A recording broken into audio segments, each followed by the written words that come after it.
Hello, நம்ம channel பார்க்குற எல்லா தமிழ் மக்களுக்கும் மனமார்ந்த பொங்கல் நல்வாழ்த்துக்கள். இந்த பொங்கலை உங்கள் ஃபேமிலியோட ஹாப்பியாக கொண்டாடுங்க. சரி, நம்ம வீடியோக்கு போகலாம். நேற்று நடந்த சம்பவம், அதாவது நேற்று நைட்டு லைவில் கனியும் சாந்திராவும் வந்து பேசிகிட்டு இருக்காங்க.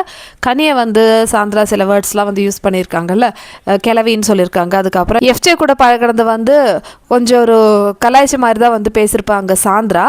அதெல்லாம் வந்து பார்த்துட்டு தான் வந்து இப்போ சாந்திரா கனி கேட்குறாங்க, நீங்கள் என்னதான் கோவம் இருந்தாலும் நீங்கள் கிளவிலாம் சொல்லியிருக்கக்கூடாது, அது கொஞ்சம் ஓவர் தானேன்னு கேட்குறாங்க. அதுக்கு வந்து ஐயோ நான் அப்படிலாம் சொல்ல, நான் ஜஸ்ட்டு கேஷ்லாம் வந்து சொல்லிட்டேன், ஆனால் அது சொன்னதுக்கு அப்புறமேட்டு நான் வந்து ரிக்ரெட் பண்ணிங்களா, நீங்கள் ரிக்ரெட் பண்ண மாதிரி எனக்கு தெரியலையேன்னு கேட்குறாங்க கனி.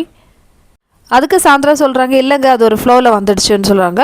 அப்போது கனி வந்து இல்லை எனக்கு ரொம்ப ஹர்ட்டிங் ஆகிடுச்சு அதை பார்க்குறதுக்கு. ஏன்னா நீங்களும் நானும் வந்து என்ன பெரிய ஏஜ் டிஃப்ரென்ஸ் இருக்குது, நம்ம எல்லாருமே ஆல்மோஸ்ட் சேம் ஏஜ் தானே இருக்குது. அப்படியே ஏஜுக்கு பார்த்தா கூட நீங்கள் அந்த வேர்டில் யூஸ் பண்ணக்கூடாதுல்ல. நீங்கள் பேசும்போதெல்லாம் வந்து எங்கிட்ட ஒரு பர்சனல் வெஞ்சன்ஸ் இருக்கிற மாதிரி தான் வந்து பேசுகிறீங்க. ஆனால் பார்வதி எவ்வளோ பரவாயில்ல, பார்வதி வந்து வெறும் கேமுக்காக மட்டும்தான் வந்து சில விஷயங்கள் வந்து செஞ்சுருக்காங்க, சொல்லியிருக்காங்க. இருந்தாலும் மற்றவங்கள தரக்குறவாக பேசுகிற மாதிரி அவங்க வாயிலிருந்த ஒரு வேர்ட்ஸ் கூட இது வரைக்கும் வந்ததில்லை. ஆனால் நீங்கள் அப்படி இல்லை, நீங்கள் வந்து என்னை வந்து உனக்கு பர்சனலாக பிடிக்காது, அந்த ஒரு இதிலே வந்து என்ன பண்ணியிருக்கீங்க, இந்த மாதிரிலாம் வந்து வேர்ட்ஸ் சொல்லி நிறைய இடத்துல கலாய்ச்சிருக்கீங்க. அப்படி என்ன மேலே அந்தளவுக்கு கோபம்? எல்லாமே கேமுக்காக தானே நம்ம இருக்கோம். கேமில் சில விஷயங்கள் அண்டர்ஸ்டாண்டிங் இருக்காது, அது சகஜம் தானே. அதுக்குன்னு சொல்லிட்டு இந்த அளவுக்கு வந்து ஒரு பர்சனலான ஒரு வன்மன்லாம் என்கிட்ட வேணுமான்னு கேட்குறாங்க. அதுக்கு சாந்திரா இல்லவே இல்லை, நான் அப்படிலாம் வந்து யோசிக்கவே இல்லைன்னு சொல்லிட்டு நடிப்பு வரைக்கும் சொல்கிறேன். ஆனால் கனி ஒரு விஷயம் மறந்துட்டாங்க. இதே கனி வந்து பார்வை எத்தனை விஷயங்கள் பேசியிருக்காங்க, அது மட்டும் என்ன கேமுக்காக பேசியிருக்காங்க? இல்லை பர்சனலாக தானே பேசியிருக்காங்க. விக்ரம் கிட்டலாம் வந்து இப்படி சொன்னாங்களே, நான்லாம் வந்து பாரு போகும்போது அழவே மாட்டேன், சனியம் போயிடுச்சேன்னு சொல்லிட்டு எல்லாருமே வந்து ஹாப்பி ஆயிடுவோம், யாருமே வந்து அழமாட்டோம். கனி தெரிஞ்சு சொன்னாங்களோ இல்லை தெரியாமல் சொன்னாங்களோ, அந்த வாய் அப்படியே பழிச்சுடுச்சு பாருங்களேன். ஒருத்தர் கூட வழி அனுப்பி வைக்க வரல, இன்னொன்று யாருக்குமே வந்து ஒரு ஃபீலிங்ஸ் கூட இல்லை. ஸோ அந்த மாதிரி வந்து போனாங்க. ஸோ இதுதான் வந்து இப்போ கனிக்கு வந்து அது ரியலைஸ் பண்ண மாட்டேங்குது பாருங்களேன்.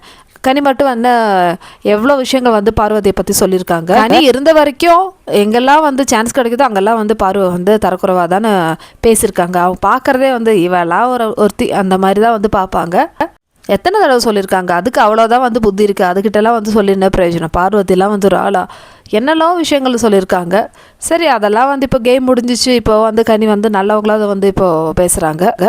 எனிவே இந்த கிளவின்னு சொன்ன விஷயத்துக்கு வந்து சாந்திரா கிட்ட கேட்குறாங்க. சாந்திராவும் வந்து இல்லைங்க, என் குழந்தைங்க மேலே சத்தியமாக நான் அப்படி வந்து நினைக்கவே இல்லை, எஃப்ஜே விஷயத்தில் அதான் சொல்கிறாங்க. ஏன்னா நான் ஜஸ்ட் கேஷுவலாக வந்து அவங்க அக்கா கிட்ட சொல்லிடுவான், அந்த மாதிரி தான் நான் சொன்னேன், மற்றபடி வந்து உங்களையும் எஃப்ஜேயும் தப்பாலாம் நான் பேசலைன்னு சொல்லும்போது வெளியும் சோஷியல் மீடியாவில் இதை பற்றி உங்களை பேசுகிறாங்களான்னு கேட்குறாங்க சாந்திரா.